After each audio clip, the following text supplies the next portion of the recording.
اس لیے قرآن کریم نے للکار کر آواز دی وما هذه الحیات الدنیا الا لهو ولعب،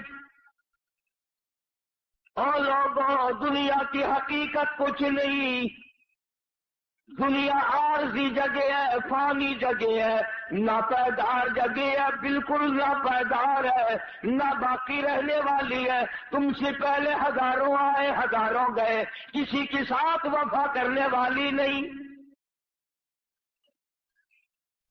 وَإِنَّ الدَّارَ الْآخِرَةَ لَهِيَ الْحَيَوَانُ لَوْ كَانُوا يَعْلَمُونَ، آخرت باقی رہنے والا آخری گھر ہے، اگر تم جان لو تو اس کی جستجو میں رہو، اس کی آرزو میں رہو، اس کی تلاش میں اپنی زندگی کا معقول حصہ خرچ کرو۔ یہی وہ راز تھا جو حضور کریم صلی اللہ علیہ وسلم نے صحابہ کرام کو سمجھا دیا تھا، اور انہوں نے سمجھ کر اس پہ ساری زندگی بسر کی۔ اعمال کی دنیا میں وہ لوگ سرخرو ہو کر آئیں گے۔ ہمارے یہاں تو صرف زبانی جمع خرچی اور کچھ بھی نہیں۔ چنانچہ قرآن کریم نے دوسرے مقام پہ نقشہ کھینچ کر کے بتلایا وَاضْرِبْ لَهُمْ مَثَلَ الْحَيَاةِ الدُّنْيَا كَمَاءٍ أَنزَلْنَاهُ مِنَ السَّمَاءِ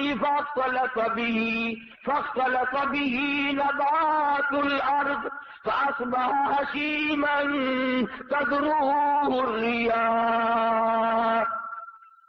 قرآن کریم نے ایک مثال دی دنیا کی کہ لہلہاتی کھیتی ہو، سبزہ زار کھیتی ہو، مگر اسے کاٹ کے پھینک دو، وہ ہوا میں دھوپ میں سوکھ جائے گی، ہوا کا جھونکا آئے گا اس کو اڑا کے لے جائے گا۔ یعنی دنیا کی عارضی پن اتنا عارضی پنا ہے کہ اب اس کو کوئی ثبات دینے والا ہے ہی نہیں۔ اللہ اللہ کرنے والے لوگ، بزرگان دین رحمہم اللہ علیہ مجمعین، جنہوں نے اپنی ساری زندگی اللہ اللہ میں گزار دی، انہوں نے ان تمام چیزوں کو سمجھا ہے۔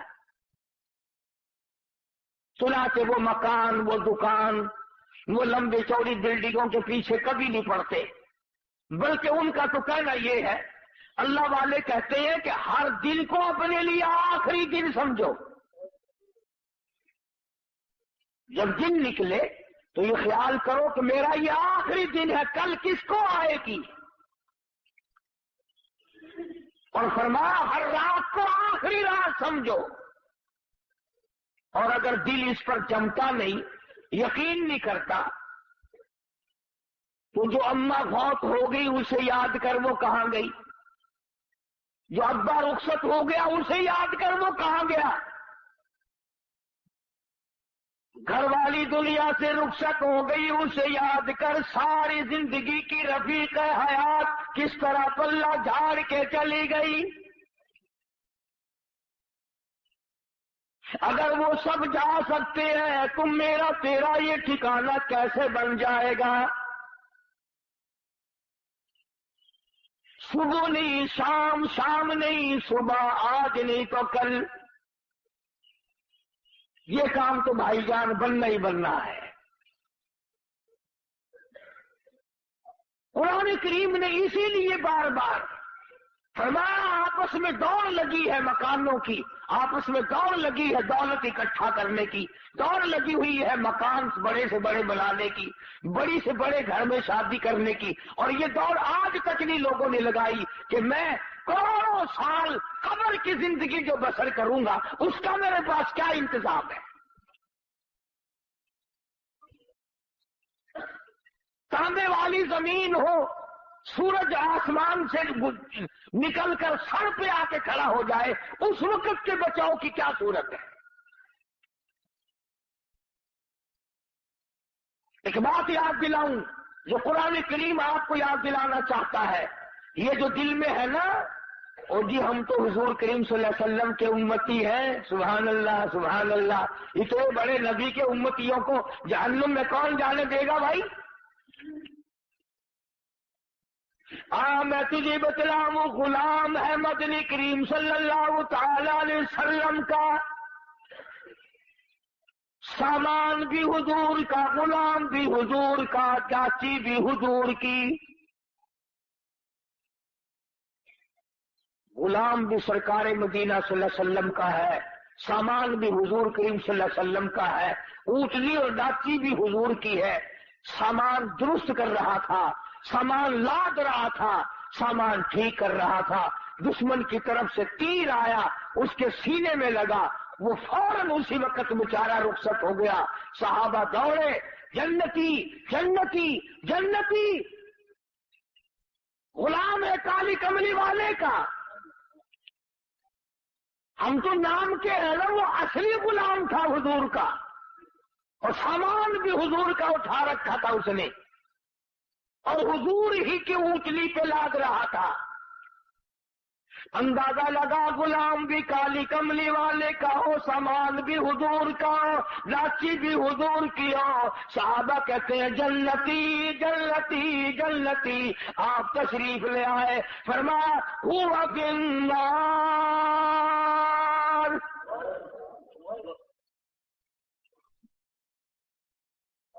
تو کس ملک میں رہتا ہے، کس دنیا میں رہتا ہے، کس دھن میں لگا رہتا ہے، کس مگن میں اپنے آپ کو برباد کر رہا ہے، کالی کملی والے کا غلام ہے، کالی کملی والے کا سامان ہے، اونٹنی بھی حضور کی ہے جس پہ حضور سواری کرتے ہیں، سامان لاتا ہوا تیر لگا، دنیا سے رخصت ہو گیا، سب کہتے ہیں جنتی جنتی، کالی کملی والے نے آ کے فرما دیا ہوا فی النار، جہنم میں گیا۔ سارے صحابہ حیران ہو گئے، کمال ہے، غلام بھی سرکار مدینہ صلی اللہ علیہ وسلم کا ہو، سامان بھی حضور کا ہو، سواری بھی حضور کی ہو، تیر بھی کافر نے مارا ہو، پھر بھی جہنمی۔ مدنی کریم صلی اللہ تعالی علیہ وسلم کے ارشاد کا ترجمہ سن اور ذرا اپنے گریبان میں جھانکے، اپنے آپ سے پوچھی میرا تیرا کیا حال ہے؟ حضور کریم صلی اللہ علیہ وسلم نے فرمایا اس نے مال غنیمت میں سے جو ابھی تقسیم نہیں ہوا ہوگا، اس نے ایک چادر اٹھا لی ہوگی، میں دیکھ رہا ہوں اس وقت آگ کی بن کر سارے بدن پہ لپٹ گئی۔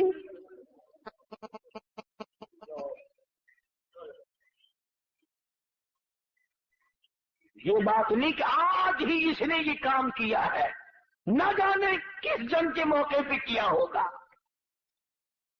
یوں ہی ضرورت ہوگی غنیمت کا مال جو کافر چھوڑ کے جہاد میں جنگ میں بھاگا کرتے تھے، اسے اکٹھا کر کے حضور کریم صلی اللہ علیہ وسلم کے سامنے لایا جاتا تھا اور پھر وہ حصے کے مطابق تقسیم ہوا کرتا تھا۔ چنانچہ تقسیم سے پہلے اس نے ایک چادر اٹھا لی ہوگی، ممکن ہے یہ سمجھ کر اٹھائی ہو کہ مجھے ضرورت ہے چادر کی، کہ چادر پڑی ہے اٹھا کے اوپر کر لی، کوئی بات نہیں۔ جب آپ نے یہ فرمایا تو حضرت سعد رضی اللہ تعالیٰ عنہ ایک صحابی ہے، یہ جوتے میں لگنے والا تسمہ لے کر آیا اور عرض کرنے لگا میرے آقا میں نے اٹھا کر اپنی جوتی میں ڈال لیا تھا، یہ میں واپس کرنے آیا ہوں۔ فرمایا قیامت میں واپس کرنا، اس وقت میں ہرگز نہیں لوں گا۔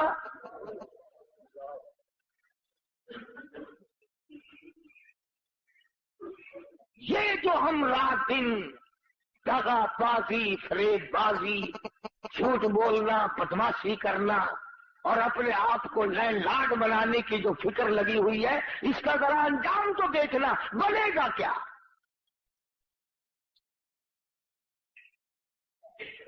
پہرے داری مقدر میں آ جاتی ہے، آگے کچھ نہیں ہوتا، اور وہ کتنی ملعون شے ہوگی جس کے بارے میں خود ارشاد ہے مدنی کریم صلی اللہ علیہ وسلم کا، فرمایا الدنیا جیفتن طالبها کلاب، فرمایا دنیا مردود ہے، دنیا کے طلب کرنے والا کتے کی طرح ہے۔ یہ کیوں فرمایا آپ نے کہ کتے کی طرح؟ جانور اور بھی تو تھے، اور جانوروں کی مثال نہیں دی، اور جانوروں کے بارے میں کچھ نہیں بتلایا، کیا بات ہے کتے کے بارے میں کیوں فرمایا؟ علماء کرام نے کتے کی کئی خصلتیں لکھی ہیں۔ پہلی خصلت تو یہ لکھی ہے کہ یہ جو کتا ہے مالک کا بھی وفادار ہے، مکان والے کا وفادار ہے، پالنے والے کا وفادار ہے، جو کھلائے پلائے اس کا وفادار ہے، اپنی برادری کا بڑا غدار ہے۔ کتے کو دیکھ کر کتا بڑا جلدی گھراتا اور بھونکتا ہے۔ وہ ایک بات بھی ہے، لطیفہ بھی ہے۔ کہتے ہیں کہ ایک دن کتا لاہور میں کتوں نے دیکھا کہ نیا ہے، انہوں نے کہا بھی تو کہاں سے آیا؟ کہ دلی سے۔ کہ کم چلا تھا؟ کہ صبح ہی۔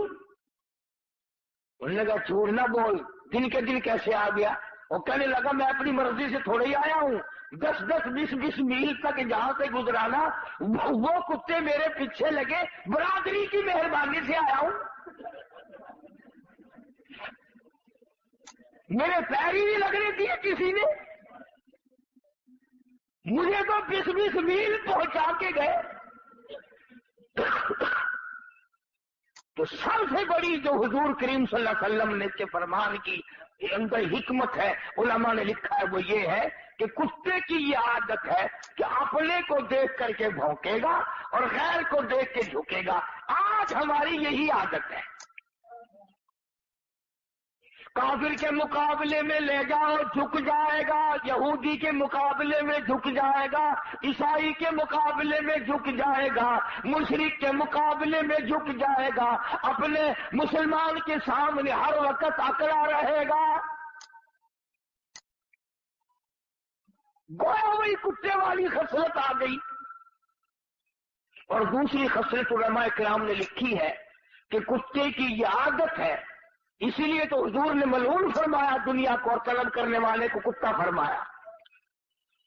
مثلا کسی کی گائے بھینس مر جائے، اب کتے کا اتنا بڑا پیٹ تو نہیں ہوتا کہ وہ ساری کھا جائے مردار، مگر بدبخت کی یہ عادت ہوتی ہے پیٹ بھر کے بھی وہیں بیٹھا رہے گا ساری رات، کوئی اور نہ آ کے کھا جائے، کوئی اور نہ آ کے کھا جائے، پہرا دیتا ہے مردار کا۔ اس لیے ارشاد فرمایا محمد عربی صلی اللہ علیہ وسلم نے کہ جس آدمی نے دنیا کو طلب کرنا شروع کر دیا، کتے والی خصلتیں ساری اس میں آ جائے گی۔ چنانچہ آج بڑے بڑے سرمایہ داروں کو دیکھو، جس کاروبار کا ان کو پتہ چلے گا نا اس میں اچھا پروفٹ ہے، اس میں اچھی کمائی ہے، اسی کے متعلق ساری رات سوچیں گے اور صبح جا کر کے دوڑ لگائیں گے۔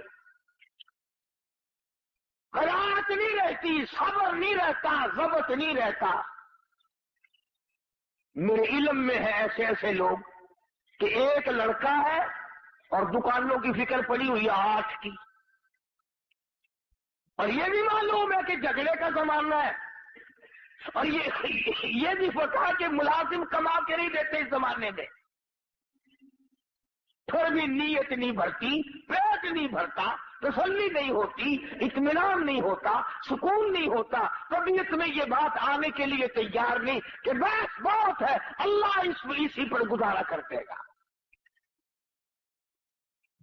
تو دوسری خصلت کتے کی یہ فرمائی کہ وہ ساری رات بیٹھ کے پہرا دیتا ہے۔ اور تیسری خصلت کتے کے علماء کرام نے یہ لکھی کہ کتے کو پتا ہے کہ یہ مردار جو ہے میرے سے تو مہینہ بھی ختم نہیں ہوگا، اتنا بڑا مردار ہے، اتنی بڑی بھینس ہے، اتنی بڑی گائے ہے مردار کہ میرے سے مہینے میں ختم نہیں ہوگا، مگر پھر بھی جو بھی کتا ادھر کو آئے گا بھاگ کے آ کر اس کو وہاں سے بھگانے کی کوشش کرے گا تاکہ میں اکیلا کھاؤں، دوسرا نہ کھاوے۔ چنانچہ آج دنیا دار میں یہی خصلت ہوتی ہے کہ وہ یہ چاہتا ہے پوری دنیا مر جائے میں اکیلا زندہ رہوں، پوری دنیا بھوکی مرے میں پیٹ بھر کے کھاؤں، پوری دنیا ننگی پھرے میں کپڑوں میں رہوں، غرض ہے کہ ساری دنیا میرے سامنے ذلیل ہو۔ اس لیے ارشاد فرمایا مدنی کریم صلی اللہ تعالی علیہ وسلم نے اللہ کا اس ناپائیدار دنیا کے طلبگار نہ بنو، اس کے پیچھے نہ لگو، اس کی جستجو نہ کرو، اس کے طلبگار نہ بنو، اس کی ہر وقت تمنا نہ کیا کرو، آرزو نہ کیا کرو۔ علماء کرام نے اہل اللہ نے اس کو ٹھوکر ماری، ان کی پاس مڑ مڑ کے آئی۔ اللہ والوں کی باتیں نرالی۔ حضرت مولانا محمد قاسم صاحب نانوتوی سب کا جو رحمت اللہ علیہ، بہت بڑے عالم، بہت بڑے بزرگ گزرے ہیں۔ کسی آدمی نے آ کر کے پیش کیا کہ حضرت یہ روپیہ ہے، فرمایا میں تو نہیں لیتا۔ وہ جاتا ہوا جوتیوں میں رکھ کے چلا گیا۔ جب حضرت جوتی پہننے لگے تو روپے معلوم ہوئے۔ ساتھ والے مولوی صاحب سے کہا کہ مولوی صاحب جو ان کے پیچھے پھرتے ہیں ان سے تو یہ بھاگتے ہیں، اور جو ان روپے کو، دنیا کو، دولت کو دھکے مارتا ہے اس کی جوتیوں میں آ کے پڑتے ہیں، جوتیوں میں آ کے پڑتے ہیں۔ مولانا اشرف علی تھانوی رحمت اللہ علیہ کے پاس ایک آدمی آیا، بڑا امیر شیخ آدمی تھا، روپیہ بڑا کافی لایا، اور مولانا کو کہنے لگا کہ مجھے مرید بنا لو۔ حضرت نے فرمایا کہ میں مرید جلدی سے نہیں کیا کرتا، میرے ساتھ خط و خطابت رکھو، میرا عقیدہ معلوم کرو، مسلک دیکھو، میری کتابیں پڑھو چند دن، پھر آنا، پھر میں مرید کروں گا۔ یہ جو امیر لوگ ہوتے ہیں نا، ان کی کھوپڑی بڑی عجیب ہوتی ہے۔ اٹھتا ہوا کہنے لگا کہ اچھا مولوی صاحب پھر نہ مرید بلاؤ، یہ اتنے روپیہ لایا تھا تجھے دینے کے لیے، ایسا مرید نہیں آئے گا جو اتنا روپیہ دے، ایسا مرید نہیں ملے گا جو اتنا روپیہ دے۔ تو اگر تھانوی رحمت اللہ علیہ نے فوراً فرما دیا جا چلا جا، تجھے بھی ایسا پیر نہیں ملے گا جو اتنے روپے پہ تھوک دے۔ مجھے کہتا ہے کہ ایسا مرید نہیں ملے گا، تو بھی چلتا چل، پھرتا چل، تجھے بھی ایسا پیر نہیں ملے گا جو اتنی بھاری رقم پہ تھوک دے۔ اور یہ تو اب آ کر کے غدر مچ گیا نا کہ پیر بھی، فقیر بھی، امیر بھی، غریب بھی، عالم بھی، مولوی بھی، حاجی بھی، غیر حاجی بھی، سارے کے سارے ایک ہی لائن میں لگ گئے ہیں۔ ورنہ ایسے بے تمام لوگ آئے، بے تمام لوگ آئے کہ انہوں نے دنیا پر لعنت نہیں بھیجی۔ خود مدنی کریم صلی اللہ تعالی علیہ وسلم کی ازواج مطہرات رضی اللہ تعالی عنہن اجمعین مدینہ منورہ حضور کی حیات میں حضرت حفصہ، حضرت عائشہ صدیقہ، حضرت ام حبیبہ، حضرت زینب، حضرت سودا رضی اللہ تعالی عنہن اجمعین، یہ جو ہماری مائیں تھی مومنوں کی، مسلمانوں کی، حضور کی گھر والی، سب نے مشورہ کیا،